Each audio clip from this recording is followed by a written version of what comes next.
Audio Jungle.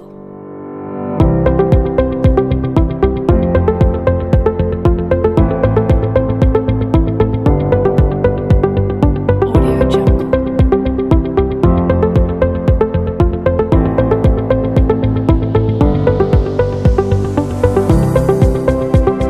Audio Jungle.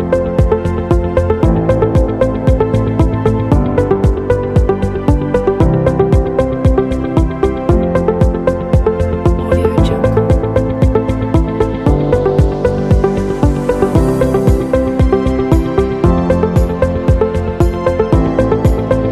Audio Jungle.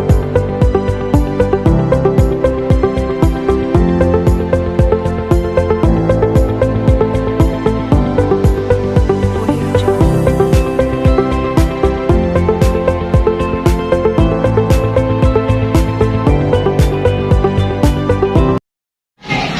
Assalamualaikum warahmatullahi wabarakatuh. Waalaikumsalam warahmatullahi wabarakatuh. Perkenalkan, nama saya Fatimah Nur Hasibuan. Di sini saya calon guru penggerak angkatan 7 akan memaparkan materi membina budaya positif. Apa sih itu budaya positif? Budaya positif terdiri dari yang pertama disiplin positif dan nilai-nilai kebajikan. Yang kedua, teori motivasi, hukuman dan penghargaan serta restitusi. Yang ketiga, keyakinan kelas. Yang keempat, kebutuhan dasar manusia dan dunia berkualitas. Yang kelima, posisi kontrol, dan keenam yang akan kita bahas yaitu segitiga.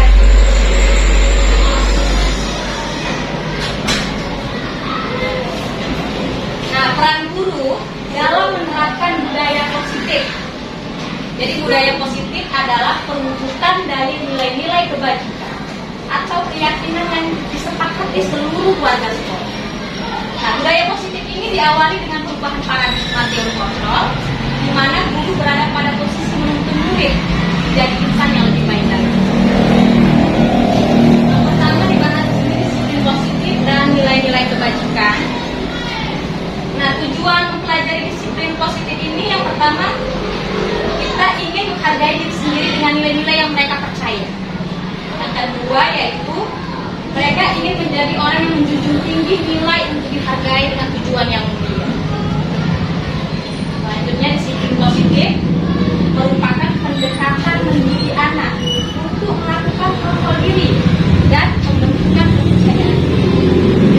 Di sini berdasarkan teori kontrol Dr. William Glasser, ini miskonsepsinya Anda tidak bisa mengontrol orang lain, hanya Anda yang bisa mengontrol diri Anda. Semua perilaku pasti memiliki tujuan. Yang ketiga, model berpikir menang-menang, kolaborasi dan konsensus menciptakan pilihan-pilihan baru. Yang keempat, realitas atau kebutuhan. Setiap orang itu berbeda. Kita harus memahami pandangan orang lain tentang dunia. Jadi setiap manusia memiliki gambaran yang berbeda. Di sini ada disiplin positif enggak, membiarkan anak melakukan apapun yang mereka mau. Disiplin positif itu harusnya membantu anak mengembangkan kontrol diri sepanjang waktu. Disiplin positif bukan tidak memiliki aturan. Jadi dia disiplin positif itu harus mengkomunikasikan dengan jelas, bereaksi cepat terhadap situasi, kan? Nah, yang benar adalah menghormati anak dan mendapatkan rasa hormat dari mereka. Selanjutnya, menghukum daripada memukul atau membentak. Ternyata itu bukanlah disiplin positif. Yang benar itu mengajari anak bagaimana membuat keputusan yang baik. Apalagi membangun keterampilan dan kepercayaan diri anak, mengajarkan sikap respek terhadap perasaan. Lanjut. Nah, ini nilai-nilai kebajikan universal. Jadi disiplin positif itu tujuannya untuk menerapkan nilai-nilai kebajikan universal, menciptakan dunia yang berkualitas. Nah, menyatakan bahwa setiap perbuatan memiliki satu tujuan. Selanjutnya, nilai-nilai kebajikan mengemukakan bahwa dengan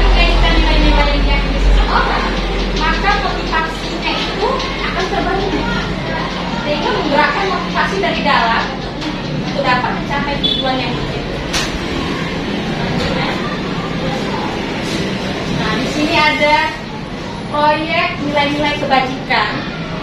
Ada beberapa poin yang harus kita dapatkan dari anak. Peduli, rajin, integritas, rasa hormat. Bagian sini, ya silakan. Apa saja nilai-nilai kebajikan di sekolah kita selama ini? Apakah perlu dirubah atau ditambah? Katanya nilai-nilai kebajikan di sekolah kita, khususnya seperti hari Jumat bersih.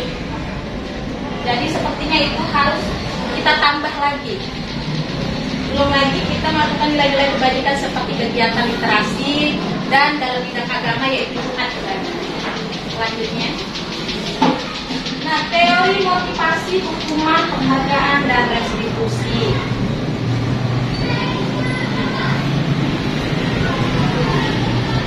Tiga, motivasi perilaku manusia. Yang pertama itu pasti motivasi manusia itu untuk menghindari ketidaknyamanan atau hukuman. Itu yang paling rendah tarafnya. Yang kedua, untuk mendapatkan imbalan atau penghargaan dari orang lain. Pasti ya. Yang terakhir, untuk menjadi orang yang mereka inginkan dan menghargai diri sendiri dengan nilai-nilai yang mereka punya. Nah, di antara yang ketiga ini, kira-kira yang mana motivasi kita menjadi seorang guru? Selanjutnya, ini ada hukuman, konsekuensi, dan restitusi. Yang pertama, hukuman. Bersifat tidak berencana atau tiba-tiba. Tidak dimusyawarahkan dulu kepada siswanya hukuman. Bersifat satu arah. Misalnya ada yang berkelahi satu arah aja, satu anak yang dimarahi. Maunya kita cari jalan keluarnya bersama-sama. Berupa fisik atau psikis. Misalnya memukul. Psikis itu misalnya mencemooh anak. Selanjutnya konsekuensi. Sudah berencana, kita rencanakan sebelumnya tentang apa yang harus kita, apa yang harus kita berikan. Sudah disepakati, diberikan berdasarkan suatu data yang umumnya dapat diukur. Murid tetap dibuat tidak nyaman setiap kali waktu pendek, tetap guru selalu memonitor murid. Nah, ini restitusi. Proses menciptakan kondisi bagi murid untuk memperbaiki kesehatan mereka, sehingga mereka bisa kembali pada kelompok mereka dengan karakter yang lebih kuat. Merupakan proses kolaboratif yang mengajarkan murid untuk mencari solusi untuk masalah mereka, membantu murid berpikir tentang orang seperti apa yang mereka inginkan dan bagaimana mereka harus memperlakukan orang lain. Pada kali ini, restitusi adalah pilihan kita untuk menyelesaikan masalah. Hukuman dan penghargaan itu mempunyai pengaruh jangka pendek dan jangka panjang. Ternyata penghargaan itu merusak hubungan. Penghargaan itu mengurangi ketepatan. Penghargaan itu ternyata tidak efektif. Penghargaan itu menghukum. Penghargaan menurunkan kualitas hubungan kita. Penghargaan mematikan kreativitas. Penghargaan mengurangi motivasi intrinsik anak.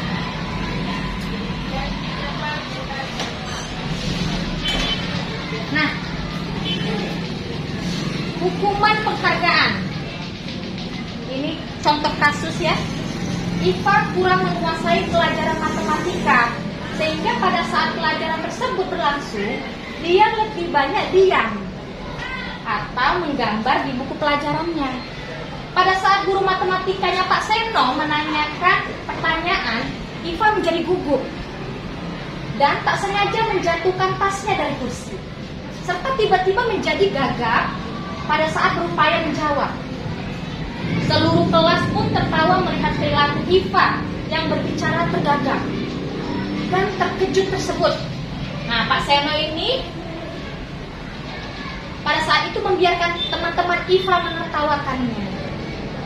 Iva pun malunya luar biasa dan malahan meminta Iva untuk maju ke depan dan berdiri di depan kelas sambil menunjuk hidungnya karena tidak bisa menjawab pertanyaan Pak Seno. Kelas makin gaduh dan anak-anak pun tertawa melihat Iva di depan kelas memegang ujung hidungnya. Ini selanjutnya. Nah, apakah Anda setuju dengan tindakan Pak Seno tadi? Mengapa? Menurut Anda, tindakan Pak Seno terhadap Iva adalah sebuah hukuman, konsekuensi, atau restitusi? Mengapa? Setuju tidak ya? Sepertinya nggak setuju ya? Iya. Nah, selanjutnya kita membahas tentang keyakinan kelas. Apa itu sebenarnya keyakinan kelas? Keyakinan kelas itu melaksanakan sosialisasi melalui paparan singkat terkait keyakinan kelas kepada murid.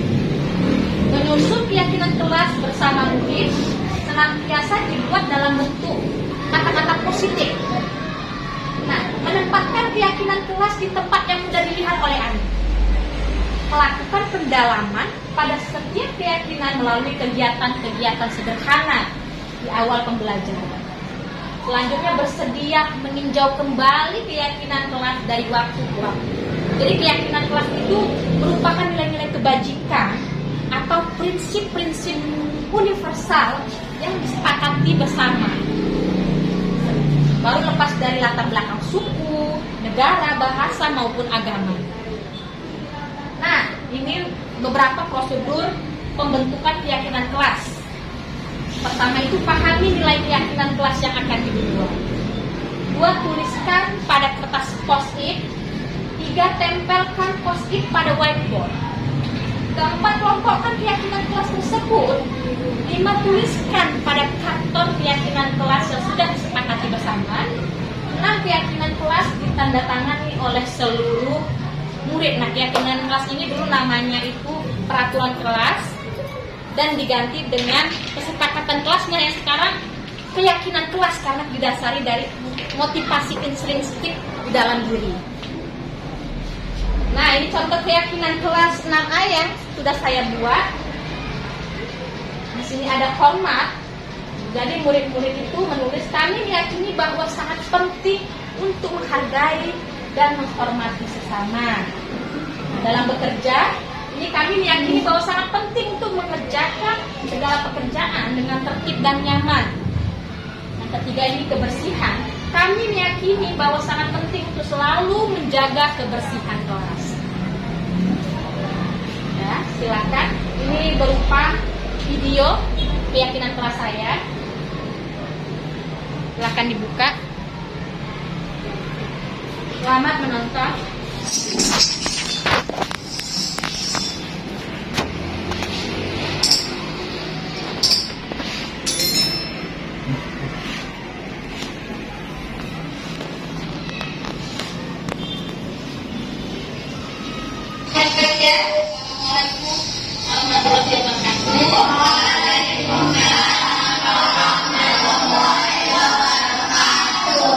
Hari ini kita akan membuat keyakinan kelas.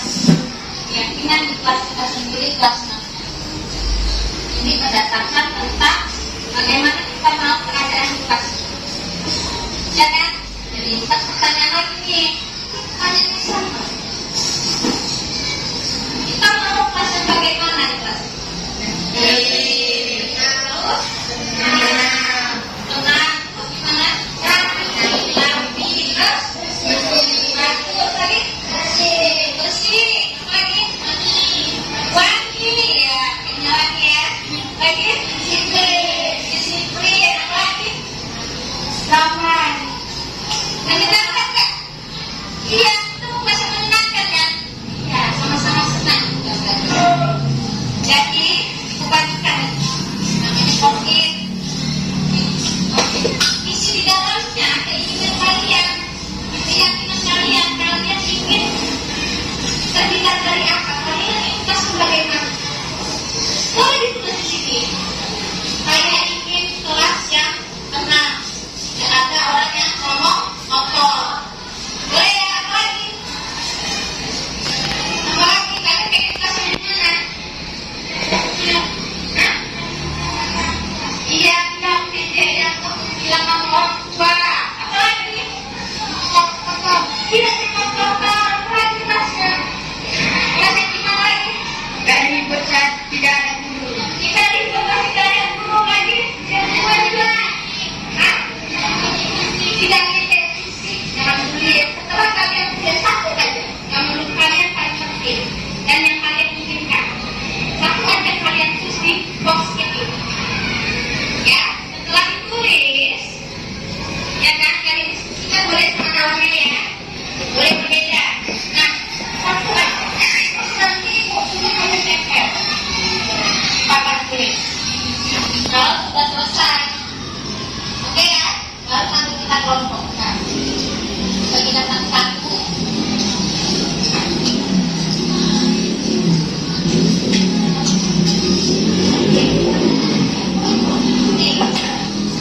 keyakinan kelas. Nah, di sini salah satu aksi nyata saya menggunakan disiplin positif, yaitu menyelesaikan tugas menggunakan aplikasi Workboard. Di sini terlihat bahwa dari 20 anak, 17 anak melakukan dan mengerjakan tugas tepat waktu. Jadi dapat kita tarik kesimpulan bahwa disiplin positif ini ikut membantu anak-anak menjadi lebih tepat waktu. Ini kebutuhan dasar manusia dan dunia berkualitas. 5 kebutuhan dasar manusia. Yang pertama itu survival, yaitu kebutuhan bertahan hidup. Nah, kebutuhan bertahan hidup ini bersifat fisiologis. Untuk bertahan hidup misalnya kesehatan, rumah, seks, makanan. Dan komponen psikologis pada kebutuhan ini meliputi kebutuhan akan perasaan aman. Selanjutnya cinta dan kasih sayang. Di sini kebutuhan untuk diterima. Kebutuhan ini juga meliputi keinginan untuk tetap terhubung dengan orang lain, seperti teman, keluarga, pasangan hidup, teman kerja, bahkan binatang peliharaan, serta kelompok di mana kita tergabung. Selanjutnya, fun, yaitu kesenangan, kebutuhan untuk rasa senang, kebutuhan untuk mencari kesenangan bermain, tertawa, suka mengoleksi barang, suka bergurau, suka melucu, dan juga menggemaskan. Bahkan saat bertingkah laku buruk pun juga bagian dari kebutuhan kesenangan ini. Selanjutnya kekuasaan, yaitu power. Nah, kebutuhan pengakuan atau kemampuan meliputi keinginan untuk dianggap berharga, membuat perbedaan, membuat pencapaian, serta merasa diakui dan dihormati. Selanjutnya freedom, yaitu kebebasan, kebutuhan akan pilihan. Nah, kebutuhan ini salah satunya itu kemandirian otonomi, memiliki pilihan, mampu mengendalikan hidup seseorang, serta mencoba hal baru. Berikut 5 kebutuhan dasar pada manusia. Apabila terpenuhi, akan menciptakan dunia yang berkualitas. Apa itu dunia berkualitas? Yaitu tempat khusus dalam pikiran Anda, tempat Anda menyimpan gambaran atau representasi dari semua yang Anda inginkan. Bisa berisi orang-orang, hal-hal dan apa saja yang terbaik dalam hidup, dan membuat Anda merasa bahagia dan terpenuhi kebutuhan dasar. Ya, di sini ada 5 posisi kontrol. Kita bahas, yaitu ada penghukum, membuat orang merasa bersalah, teman, pemantau, dan manajer.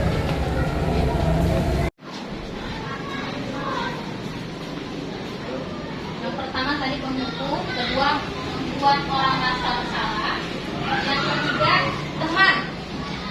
Guru ini akan bersuara ramah, cenderung suka bersenda gurau untuk menenangkan suasana, sehingga murid tergantung pada satu orang, tidak mandiri, tidak bisa berpikir untuk dirinya sendiri. Selanjutnya pemantau. Pada saat memantau atau mengawasi, seorang guru bertanggung jawab atas perilaku orang-orang yang diawasi. Jadi peraturan dan sanksi atau konsekuensi dapat memisahkan hubungan pribadi guru maupun murid dalam posisi pemantau. Yang terakhir manajer. Guru sebagai manajer dengan tulus mengajukan pertanyaan-pertanyaan bermakna yang akan membuka pikiran murid. Guru membimbing murid untuk memecahkan masalahnya sendiri. Akibatnya, murid menjadi mandiri, bertanggung jawab, dan dapat memecahkan masalahnya sendiri. Di bagian manakah kalian saat ini? Apakah masih di bagian penghukum? Yang kelima, apakah ada di sini bagian manajer? Manajer ya. Selanjutnya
Salam bahagia Ibu dan Bapak guru hebat. Dalam penerapan disiplin positif restitusi, salah satu program yang dikembangkan adalah 5 posisi kontrol. 5 posisi kontrol dalam restitusi adalah proses perjalanan seorang pendidik agar dapat mengenali dirinya. Pada video kali ini, kita akan membahas tentang 5 posisi kontrol yang dikembangkan oleh Diane Dawson dan contoh penerapannya.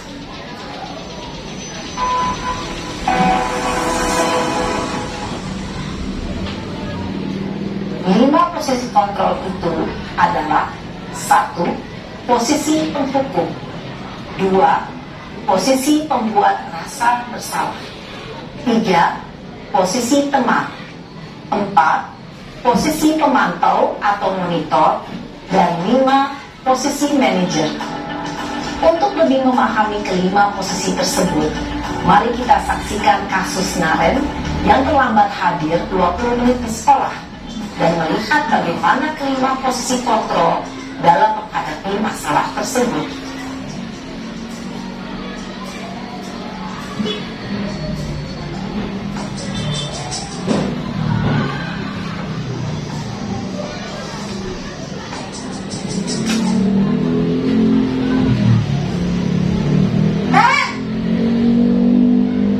Sini kamu! Selamat pagi, Bu. Selalu terlambat. Kamu deh, pasti terlambat. Aku, saya... Apa? Apa coba? Alasan kamu apa lagi? Kapan sih kamu tidak terlambat? Malas sekali ya kamu jadi anak. Saya... Dasar pemalas. Gak kapok-kapok sih kamu. Sudah berapa kali terlambat? Sana, kamu keliling lapangan basket 2 kali. Kenapa saya harus keliling lapangan basket, Bu? Kenapa? Kamu melawan ibu. Berani-beraninya jawab. Sudah terlambat, masih berani jawab pula. Sekarang, keliling lapangan basket 5 kali sekalian. Biar kapok. Cepat. Pergi sana ke lapangan basket. Posisi penghukum biasanya berbicara dengan nada tinggi, menghardik, menunjuk-nunjuk, menyakiti, dan menyindir. Hukuman bisa berupa fisik maupun psikis. Ibu dan Bapak guru hebat, dampak yang terjadi pada murid ketika guru berada pada posisi penghukum adalah murid cenderung akan memberontak, bahkan menyimpan dendam.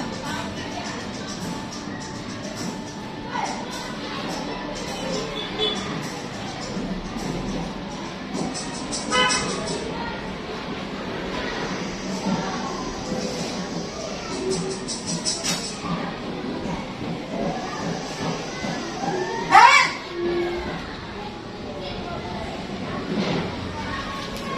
Selamat pagi, Bu. Naren. Kamu kenapa terlambat lagi, nak? Ya Tuhan, Naren. Kamu senang ya bikin ibu susah ya? Kalau kamu terlambat lagi, nanti ibu yang ditegur bapak kepala sekolah, nak. Disangka ibu tidak bisa membina kamu. Duh, gimana ini? Maaf, Bu. Duh, Gusti Naren. Kamu suka ya kalau ibu ditegur bapak kepala sekolah? Terus, sekarang ibu harus tulis apa ini di buku absen? Ini kamu sudah sering terlambat loh. Ibu harus apa coba? Maaf, Bu. Maaf sekali. Ya sudah, lain kali jangan bikin ibu susah lagi ya nak ya. Ibu tidak akan kuat lagi kalau kamu begini terus. Bisa jantungan kalau ibu ditegur bapak kepala sekolah. Sana cepat ke kelas. Maaf ya, Bu. Maaf sekali. Posisi pembuat rasa bersalah berbicara dengan nada tenang, cenderung lembut. Namun kata-kata yang diutarakan membuat murid merasa menjadi orang yang namun hanya kepada orang-orang tertentu saja.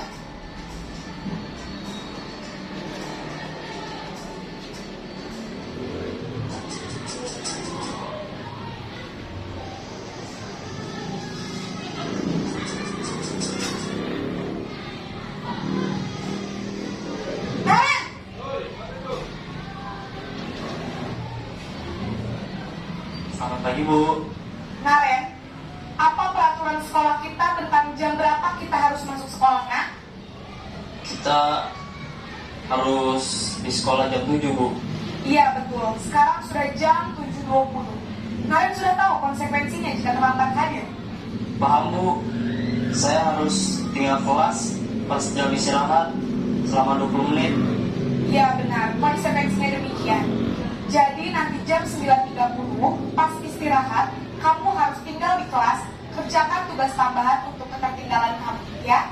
Baik, Bu. Posisi pemantau mengandalkan penghitungan atau data untuk mengontrol murid. Guru mengarahkan murid berdasarkan peraturan dan konsekuensi. Seorang pemantau menunjukkan bahasa tubuh dan ekspresi wajah yang datar dan cenderung formal.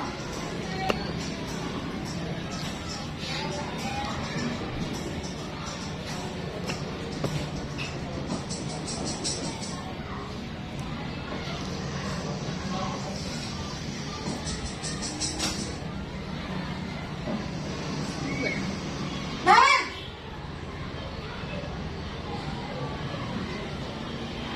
Selamat pagi, Bu.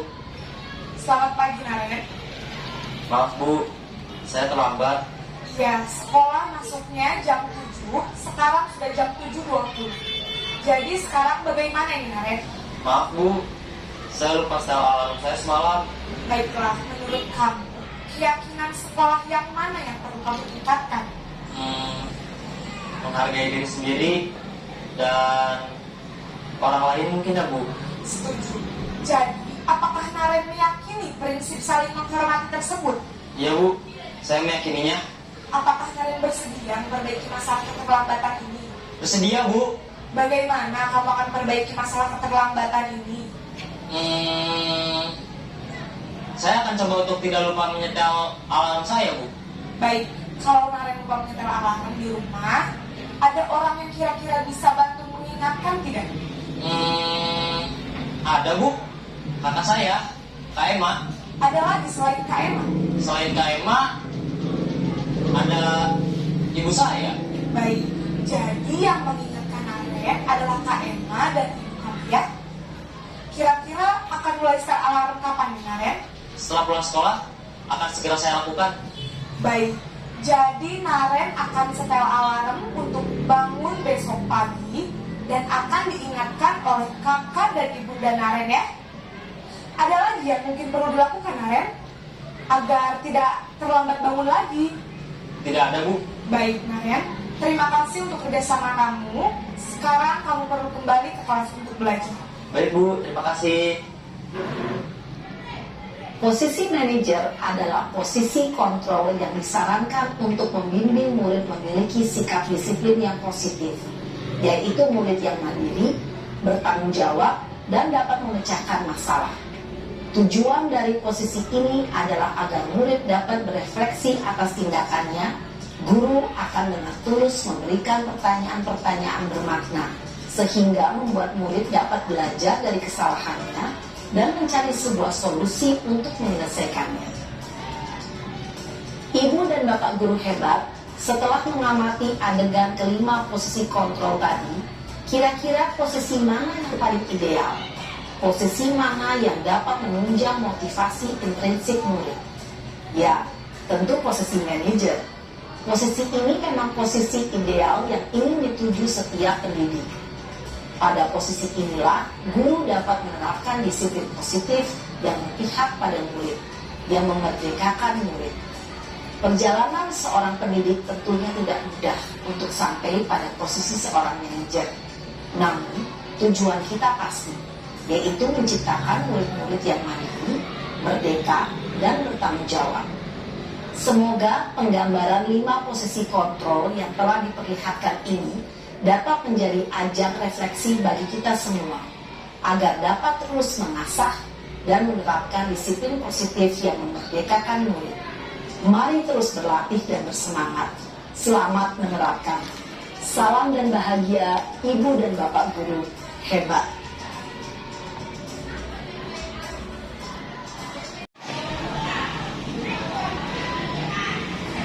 Mari sama-sama kita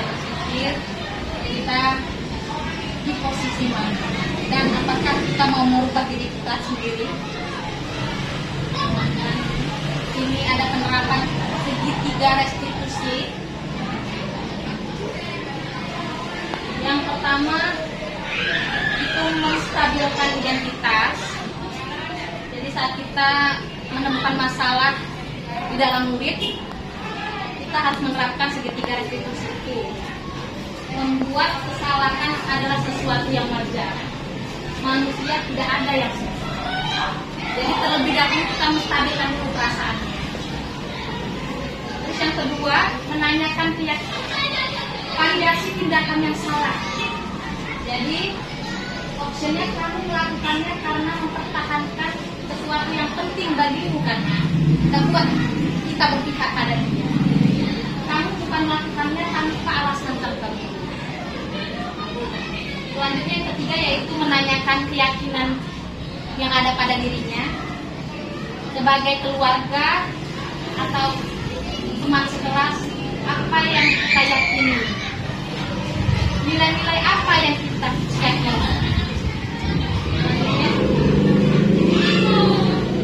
Nah, ini penerapan segitiga restitusi.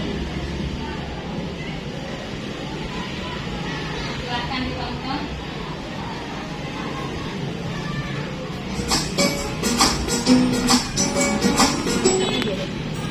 Salam dan bahagia Ibu dan Bapak Guru hebat. Pada video kali ini kita akan membahas tentang salah satu program disiplin positif yang diterapkan di lingkungan sekolah yang dikenal dengan nama restitusi.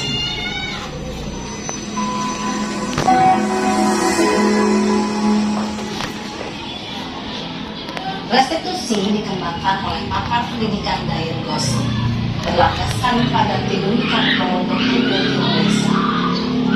Segitiga restitusi adalah suatu proses dialog yang dijalankan oleh guru atau orang tua agar dapat menghasilkan murid yang mandiri dan bertanggung jawab. Pada saat guru di posisi manajer, aspek yang dikembangkan pada murid adalah motivasi sehingga penanaman nilai-nilai kebajikan dapat tumbuh dan berkembang menjadi suatu kebiasaan positif yang akhirnya membentuk karakter. Proses dialog ini terdiri dari 3 langkah yang digambarkan pada 3 sisi pada segitiga restitusi. Sisi pertama adalah menstabilkan identitas. Sisi yang kedua adalah validasi tindakan yang salah. Dan sisi yang ketiga adalah keyakinan. Ibu dan Bapak Guru, berikut ini akan menunjukkan bagaimana seorang guru dari sisi manajer menggunakan penerapan segitiga restitusi.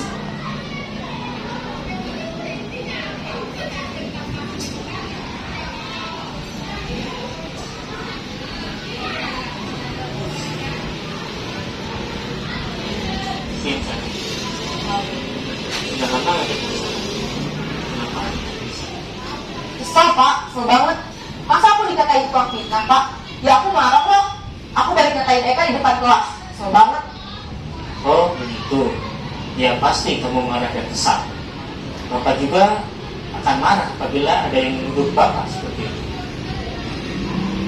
Kemudian pada saat itu kamu mau melakukan apa? Ya saya langsung ngatain Eka lah Pak. Kesel banget. Saya bentak-bentak dia depan teman-teman lain. Oh begitu. Pasti kamu melakukan seperti itu karena suatu alasan tertentu kan? Iyalah, masa saya diam saja Pak? Ya saya bela diri lah. Masa saya dituduh tukang fitnah? Ya wajar lah. Mempertahankan harga diri itu sesuatu yang penting buat kamu. Untung kamu tidak bertindak kegagalan lagi. Hanya membentak. Iya Pak. Saya masih bersabar dan hanya membentak saja. Sudah gemes padahal. Saya pasti bela diri lah. Ya pasti ya. Tapi kamu memilih untuk tetap bertahan dan bersabar. Kamu memilih untuk tidak berbuat lebih parah lagi. Nah, sekarang coba kita lihat lagi tindakan kamu yang bentak-bentak Eka di kelas. Tindakan kamu itu kira-kira sesuai dengan keyakinan kelas atau prinsip kamu tidak? Enggak lah Pak, capek Pak jadi pemarah. Jadi keyakinan atau prinsip mana yang kurang sesuai dengan keinginan kamu? Ya, saya sebenarnya sangat menghargai orang lain. Mungkin saat itu saya menjadi emosi, jadi tidak menunjukkan sikap itu. Kamu meyakini tidak? Menghargai orang lain itu penting buat kamu. Yakin lah Pak. Iya, setuju. Kita harus saling menghargai. Namun, ada juga keyakinan yang kita sepakati yang perlu kita jalankan. Apabila kita sedang marah, kan? Ya, saya bisa lebih proaktif, mulai dengan diri sendiri. Saya bisa jadi lebih sabar, mengambil waktu jeda, berpikir mau apa selanjutnya. Kira-kira kamu bersedia memperbaiki masalah ini tidak? Sedia Pak. Kalau kamu memperbaiki masalah ini, kamu akan menjadi orang seperti apa? Saya akan menjadi orang yang bertanggung jawab kali ya Pak. Dan senantiasa proaktif. Iya. Menurut kamu, bagaimana rasanya menjadi orang seperti itu? Ya nyaman lah, bangga bisa bersahabat. Baiklah kalau begitu. Yuk kita pikirkan bagaimana memperbaiki masalah ini.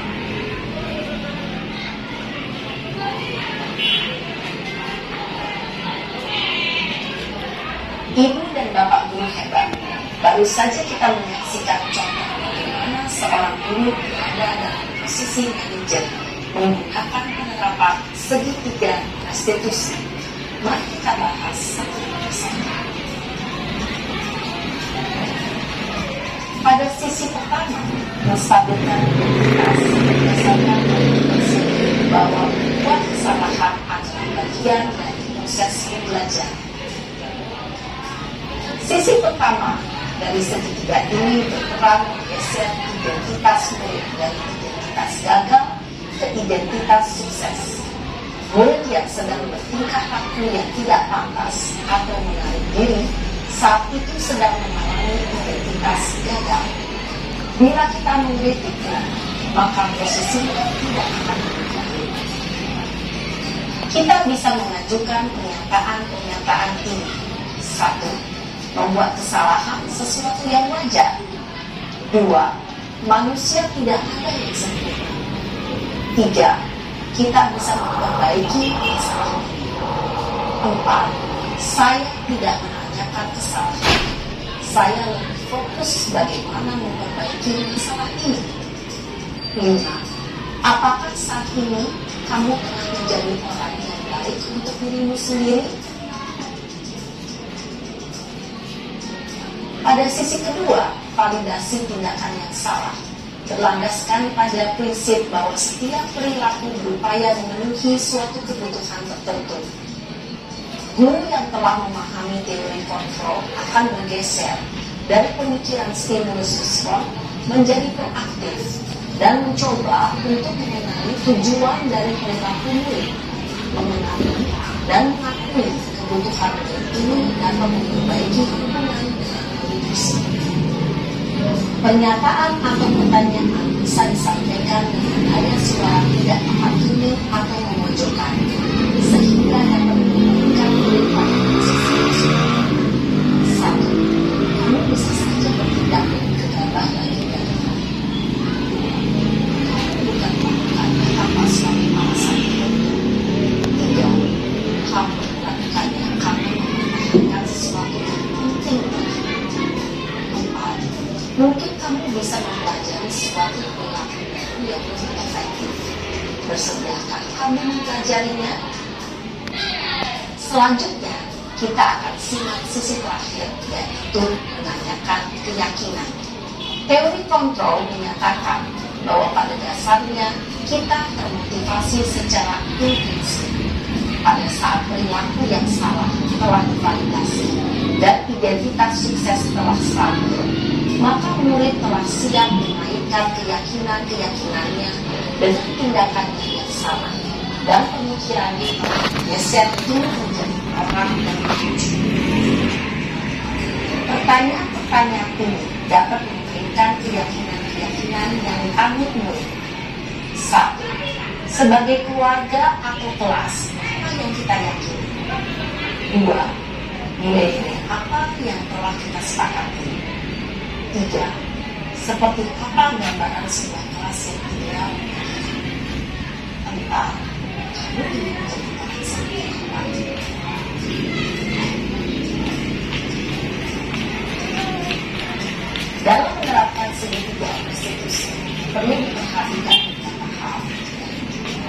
Satu, perilaku yang salah dikaitkan dengan identitas atau keyakinan orang disepakati atau dibenci. Dua, kesediaan orang yang melakukan kesalahan untuk memperbaiki masalah. Tiga, pemecahan masalah sebisa mungkin relevan atau memiliki hubungan dengan masalah yang ada. Empat, usaha. Perlu adanya suatu usaha perbaikan dari pihak yang berbuat kesalahan. 5. Waktu. Perlu didedikasikan waktu dari pihak yang berbuat kesalahan. Tanyakan kapan akan mulai melakukan usaha. Dengan memahami struktur penerapan segitiga restitusi, diharapkan guru dapat mengenalkan posisinya sebagai manajer dengan mengajukan pertanyaan-pertanyaan yang dapat membuat guru percaya diri, bertanggung jawab, dan mandiri. Nah, ibu bapak guru perlu tidaknya mengikuti ketiga tahapan dan segitiga restitusi bergantung pada ringan beratnya suatu permasalahan. Misalnya, bila permasalahan tersebut ringan, maka tidak perlu menjalankan secara berlebihan, bahkan bisa semudah menanyakan apa keyakinan kita seperti itu dengan menjalankan segitiga restitusi dengan mengajukan pertanyaan-pertanyaan. Nah, diharapkan murid kuat secara pribadi dan membuka masa hidup agar dapat menyelesaikan permasalahannya sendiri, semakin percaya diri, mandiri, dan berdikkat. Salam dan bahagia, ibu bapak guru hebat.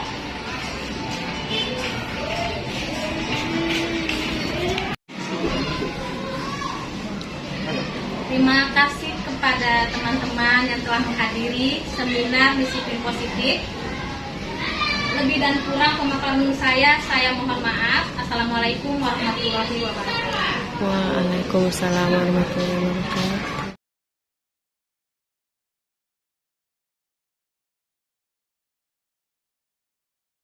Kembali lagi ya. Assalamualaikum warahmatullahi wabarakatuh. Waalaikumsalam warahmatullahi wabarakatuh. Hari ini kita akan membuat keyakinan kelas. Keyakinan di kelas kita sendiri, kelas 6. Ini berdasarkan tentang bagaimana kita mau keadaan di kelas ini. Ya kan? Jadi bukan pertanyaan lagi nih. Pertanyaan yang sama. Kita mau kelas yang bagaimana di kelas ini? Terus? Tenang. Terus gimana? Rapi. Terus? Bagus lagi? Bersih. Apa lagi? Wangi. Ya, pakainya wangi ya. Lagi? Disiplin. Apa lagi? Damai. Menyenangkan nggak? Iya, kita mau kelas yang menyenangkan kan? Iya, sama-sama senang kita belajar. Jadi, ibu bagikan ini. Namanya post-it. Isi di dalamnya keinginan kalian, keyakinan kalian. Kalian ingin terhindar dari apa? Kalian ingin kelas yang bagaimana? Boleh ditulis di sini. Saya ingin kelas yang tenang. Tidak ada orang yang ngomong kotor. Boleh ya? Apa lagi? Apalagi kalian pengen kelas yang gimana? Hah? Iya, tidak mengejek atau bilang sama orang tua. Apalagi? Cakap kotor. Tidak cakap kotor. Apalagi kelasnya? Kelas yang gimana lagi? Nggak ribut saat tidak ada guru. Tidak ribut pas tidak ada guru lagi. Tidak buat kelas. Hah? Tidak ngejek fisik, jangan bully ya. Setelah kalian tulis satu aja yang menurut kalian paling penting dan yang kalian inginkan, satu aja kalian tulis di post-it ini. Ya, setelah ditulis, ya kan, kalian diskusikan boleh sama kawannya ya, boleh berbeda. Nah, satu aja. Terus nanti ibu suruh kalian tempel di papan tulis. Kalau sudah selesai, oke ya, baru nanti kita kelompokkan. Dibagikan satu-satu.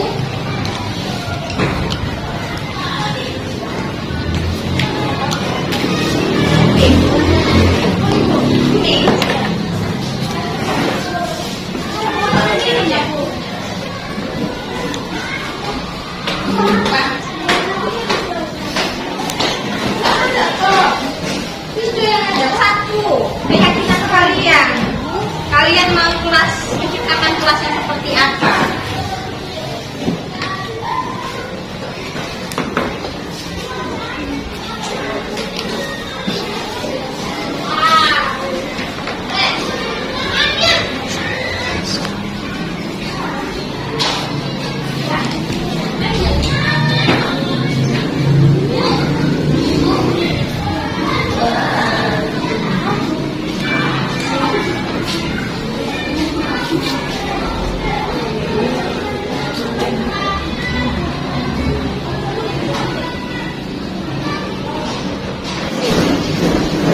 menjadi aman, damai, bersih, rapi.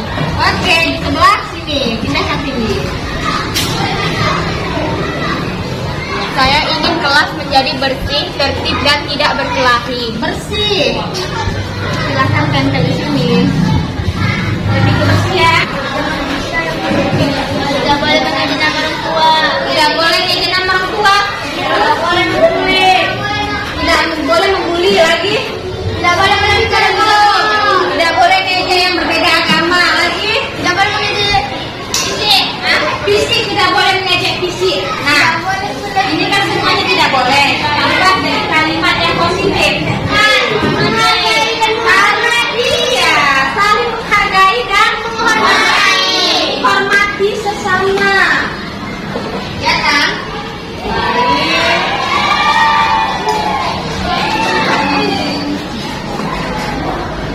Hargai.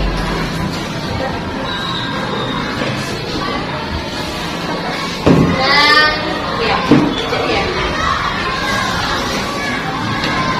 Dan hormat. Ya, hari ini ada 3 keyakinan ya yang kita buat. Jadi karena kita yang buat, jadi harus kita patuhin. Ya, nah Ibu. Nah, Ibu mau kalian tanda tangan di bawah keyakinan kelas kita masing-masing. Karena kita yang buat, kita patuhi, harus disahkan.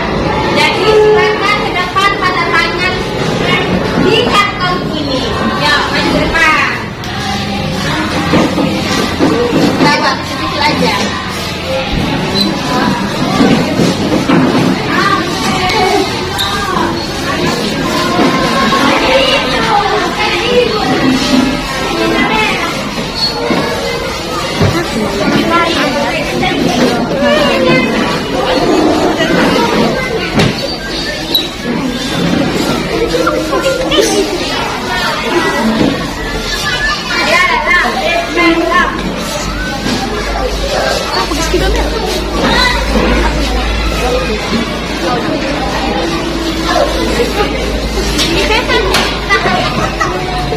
Assalamualaikum warahmatullahi wabarakatuh. Perkenalkan, nama saya Kiki dari Maharahap. Saya salah satu guru di SD 02 Kota Pinang.